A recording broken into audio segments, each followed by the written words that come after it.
মুসলমানরা কেন বারবার পরাজিত হচ্ছে, কেন বারবার পিছিয়ে আসছে, এবং এর থেকে উত্তরণ কিভাবে আমরা উপরে উঠতে পারবো তার বিবরণ। ইসলাম থেকে দূরে সরে যাওয়া। 200 কোটি মুসলমান আছে দুনিয়ায়, 57টা মুসলমানের দেশ আছে। ইসলামের তালিম থেকে আমরা দূরে চলে আসছি। আমাদের মাথায় টুপি আছে, মুখে দাড়ি আছে, ঘুষখানা ছাড়ি নাই,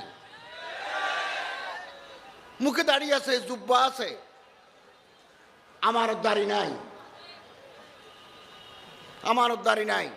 আমি সব জায়গায় বলি 3 জিনিসের জন্য মানুষ পৃথিবী পাগল। 1, ক্ষমতার জন্য পাগল।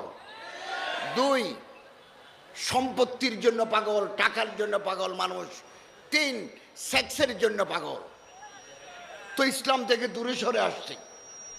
আজান দিলে মসজিদে যায়।